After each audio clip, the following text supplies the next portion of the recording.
প্রিয় আলোর অন্বেষা চ্যানেলের দিনী ভাই ও বোনেরা, আসসালামু আলাইকুম। আশা করি মহান আল্লাহর অসীম রহমতে আপনারা সবাই ভালো আছেন।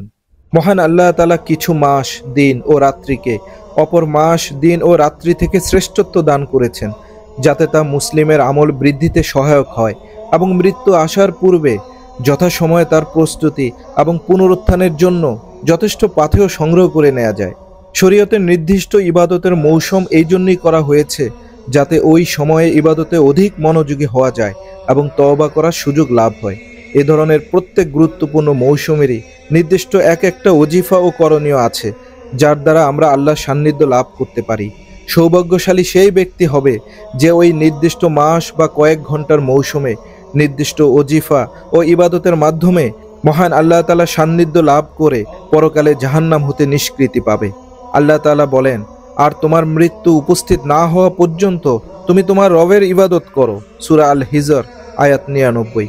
প্রিয় দর্শক, আরবি জিলহজ মাস অন্যান্য মাসের চেয়ে একটি অন্যতম গুরুত্বপূর্ণ ও ফজিলতপূর্ণ ইবাদতের মাস। আল্লাহ তাআলা জিলহজের প্রথম ১০ দিনকে অন্যান্য দিনের উপর শ্রেষ্ঠত্ব ও মর্যাদা দান করেছেন। আব্দুল্লাহ ইবনু আব্বাস রাদিয়াল্লাহু তাআলা আনহু হতে বর্ণিত, রাসূল সাল্লাল্লাহু আলাইহি ওয়াসাল্লাম বলেন, জিলহজ মাসের প্রথম ১০ দিনের নেক আমল করার চেয়ে অন্য কোনো নেক আমল করা আল্লাহর নিকট এত উত্তম নয়। সাহাবায়ে কিরামগণ বললেন, হে আল্লাহর রাসূল, আল্লাহর পথে জিহাদও নয়? রাসূলুল্লাহ সাল্লাল্লাহু আলাইহি ওয়াসাল্লাম বললেন, আল্লাহর পথে জিহাদও নয়, তবে সে ব্যক্তির কথা ভিন্ন যে নিজের জান ও মাল নিয়ে জিহাদে বের হয়ে আর ফিরে আসেনি। সহিহ বুখারী হাদিস নম্বর ৯৬৯। প্রিয় বন্ধুরা, এই হাদিস হতে এটাই প্রমাণিত যে সারা বছরের সমস্ত দিনগুলো অপেক্ষা জিলহজের প্রথম ১০ দিন উত্তম, এমনকি রমজানের শেষ ১০ দিনও ওই ১০ দিনের চেয়ে উত্তম নয়। ইবনে কাসির রহমতুল্লাহি আলাইহি বলেন, মোট কথা বলা হয়েছে যে জিলহজের প্রথম ১০ দিন সারা বছরের মধ্যে শ্রেষ্ঠতম দিন, যেমনটি হাদিসের উক্তিতে প্রতীয়মান হয়। অনেকে রমজানের শেষ ১০ দিনের উপরেও এই দিনগুলিকে প্রাধান্য দিয়েছেন, কারণ নামাজ, রোজা, সাদাকা ইত্যাদি আমল রোজার শেষ ১০ দিনগুলোতে পালন করা হয়। ওই আমল সমূহ জিলহজের প্রথম ১০ দিনগুলোতেও পালনীয়, কিন্তু জিলহজের দিনগুলিতে ফরজ হাজ আদায় করার অতিরিক্ত বৈশিষ্ট্য রয়েছে। জিলহজের প্রথম ১০ দিনের ফজিলত ও শ্রেষ্ঠত্বের কারণ: ১. আল্লাহ তাআলা এই দিনগুলির শপথ করেছেন, আর কোনো জিনিসের নামে শপথ করা তার শ্রেষ্ঠত্ব ও মাহাত্মেরই প্রমাণ। আল্লাহ পাক পবিত্র কোরআনে বলেন, ওয়াল ফজর ওয়ালা ইয়ালিন আশর, অর্থ শপথ ফজরের, শপথ ১০ রজনীর। সূরা ফজর আয়াত ১ ও ২। ইবনে আব্বাস রাদিয়াল্লাহু তাআলা আনহু, ইবনে জুবাইর রাদিয়াল্লাহু তাআলা আনহু প্রমুখ সাহাবীগণ বলেন, নিশ্চয় ওই ১০ রাত্রি বলতে জিলহজের ১০ দিনকে বোঝানো হয়েছে। ইবনে কাসির রহমতুল্লাহি আলাইহি বলেছেন, এটাই সঠিক। ২. নবী করিম সাল্লাল্লাহু আলাইহি ওয়াসাল্লাম সাক্ষ্য দিয়েছেন যে এই দিনগুলি দুনিয়ার সর্বোৎকৃষ্ট দিন, যেটা আমরা ইতিপূর্বে বর্ণিত হাদিস হতে পেয়েছি। ৩. রাসূল সাল্লাল্লাহু আলাইহি ওয়াসাল্লাম এই দিনগুলিতে সৎকর্ম করার জন্য সকলকে উদ্বুদ্ধ করেছেন, কারণ এই দিনগুলি সকলের জন্য পবিত্র ও মর্যাদাপূর্ণ এবং হাজিদের জন্য পবিত্র স্থানে আরও অধিক গুরুত্বপূর্ণ। ৪. তিনি এই দিনগুলিতে অধিক তাসবিহ, তাহমিদ, তাহলিল ও তাকবীর পড়তে আদেশ করেছেন। ৫. এই দিনগুলির মধ্যে আরাফা ও কুরবানির দিন রয়েছে। ৬. এগুলির মধ্যেই কুরবানি ও হাজ করার মতো বড় আমল রয়েছে। হাফিজ ইবনে হাজার রহমতুল্লাহি আলাইহি বলেন, একথা স্পষ্ট হয় যে জিলহজের প্রথম ১০ দিনের বিশেষ গুরুত্বের কারণ যেহেতু ওই দিনগুলোতে মৌলিক ইবাদতসমূহ একত্রিত হয়েছে, যেমন নামাজ, রোজা, সাদাকা এবং হজ, যা অন্যান্য দিনগুলিতে এইভাবে জমা হয় না। প্রিয় বন্ধুরা, এখন আমরা জানব এই ১০ দিনের ওজিফা বা এই ১০ দিন আমরা কি আমল করব। জিলহজ মাসের প্রথম ১০ দিনকে সামনে পাওয়া বান্দার জন্য আল্লাহর তরফ হতে এক মহা অনুগ্রহ। মুত্তাকি ও নেক বান্দাগণই এই দিনগুলির যথার্থ কদর করে থাকেন। আমাদের প্রত্যেক মুসলিমের উচিত এই সুবর্ণ সুযোগকে হেলায় হারিয়ে না দিয়ে যত্নের সাথে বিভিন্ন ইবাদত ও আনুগত্যের মাধ্যমে এই দিনগুলিকে অতিবাহিত করা। এই দিনগুলিতে নিম্নোক্ত আমলসমূহের মাধ্যমে আমরা অশেষ ও অসীম পুণ্যের অধিকারী হতে পারি। ১. রোজা পালন। জিলহজের প্রথম ৯ দিনে রোজা পালন করা মুসলিমের জন্য উত্তম, কারণ নবী করিম সাল্লাল্লাহু আলাইহি ওয়াসাল্লাম এই দিনগুলিতে নেক আমল করার জন্য সকলকে উদ্বুদ্ধ করেছেন, আর রোজা উত্তম আমল সমূহের অন্যতম, যা আল্লাহ পাক নিজের জন্য মনোনীত করেছেন।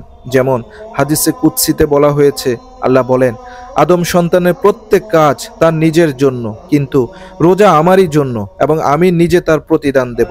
সহিহ মুসলিম হাদিস নম্বর 2594। প্রিয় নবী সাল্লাল্লাহু আলাইহি ওয়াসাল্লামও এই 9 দিনে রোজা পালন করতেন। ইমাম নববী রহমতুল্লাহি আলাইহি বলেন, ওই দিনগুলোতে রোজা রাখা পাকা মুস্তাহাব। তবে কেউ যদি জিলহাজের প্রথম তারিখ থেকে রোজা রাখতে সক্ষম না হয়, তাহলে অন্তত পক্ষে তাকে এ মাসের 9 তারিখে অবশ্যই রোজা রাখার চেষ্টা করা উচিত। রাসূল সাল্লাল্লাহু আলাইহি ওয়াসাল্লাম বলেছেন, আরাফার দিন রোজা অতীত 1 বছর ও আগামী 1 বছরের পাপের প্রায়শ্চিত্ত করে।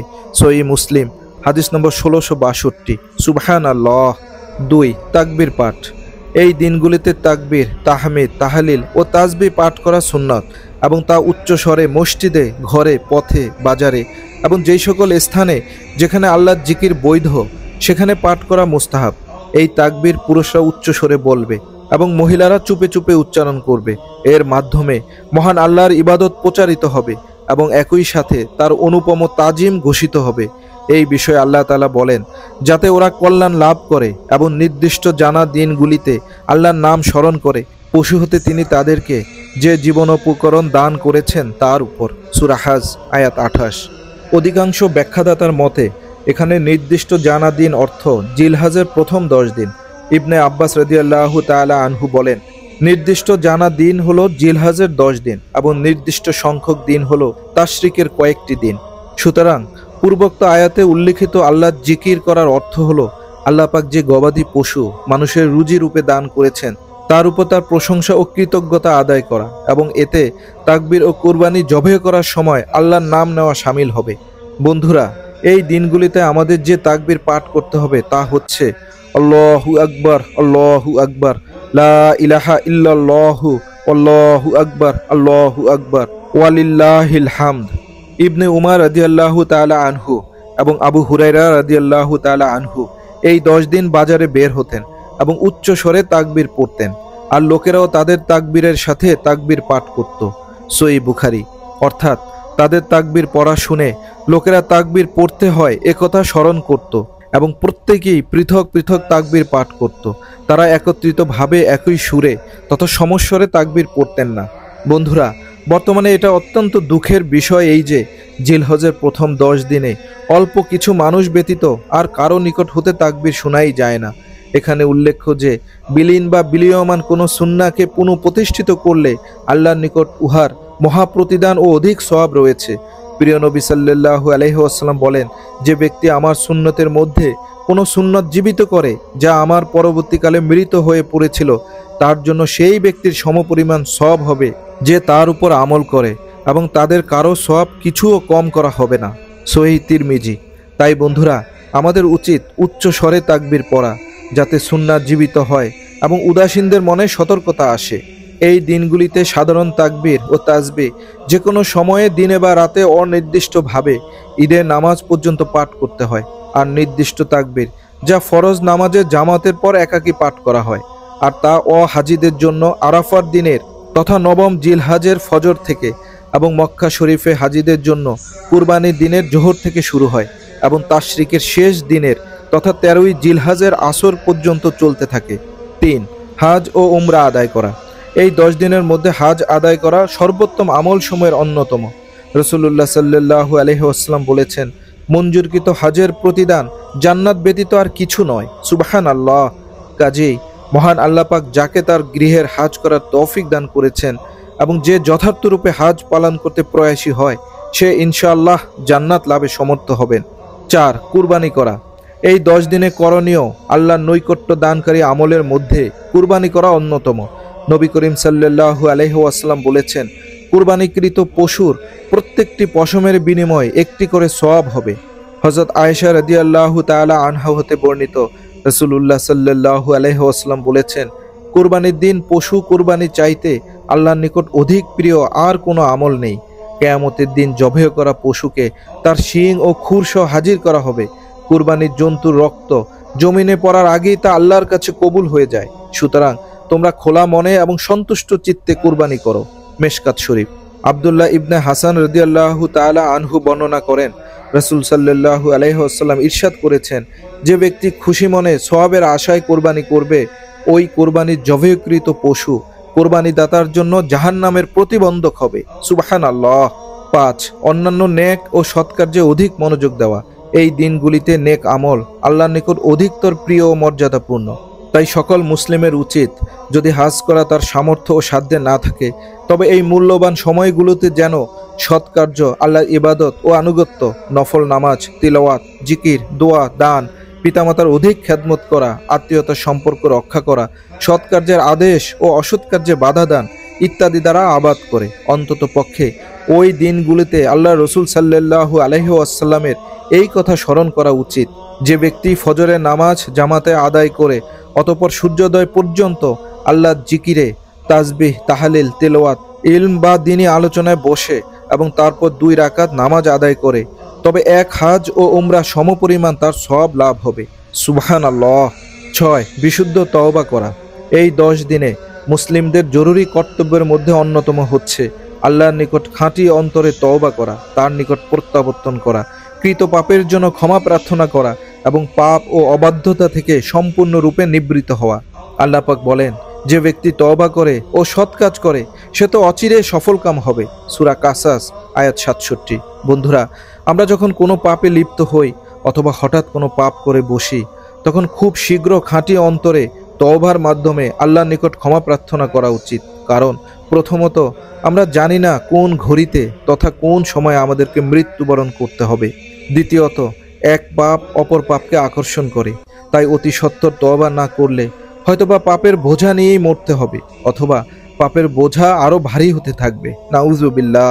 প্রিয় বন্ধুরা, আমাদের উচিত আসন্ন এই জিলহজ মাসের কল্যাণময় প্রথম 10 দিনের এই আমলসমূহের প্রতি অধিক মনোযোগী হওয়া। পৃথিবীতে আমাদের অবস্থান অত্যন্ত স্বল্পকালীন, তাই অশেষ নেকি ও সওয়াব প্রাপ্তির এই উর্বর সময়গুলোতে নেক আমলের পাথেয় সংগ্রহ করা প্রত্যেক মুমিনের জন্য অত্যন্ত জরুরি। মহান আল্লাহ তাআলা আমাদের সবাইকে পবিত্র জিলহজ মাসের প্রথম 10 দিনে বর্ণিত আমলসমূহ যথাযথ পালন করার মাধ্যমে পরকালের পাথেয় লাভ করার তৌফিক দান করুন। আমিন। ওয়া আখিরি দাওয়ানা আনিল হামদুলিল্লাহি রাব্বিল আলামিন। প্রিয় দর্শক, আপনিও হন ইসলামের প্রচারক। ভিডিওটি ভালো লাগলে লাইক, কমেন্ট ও শেয়ার করুন এবং চ্যানেলটি সাবস্ক্রাইব করে আমাদের সাথেই থাকুন। ধন্যবাদ।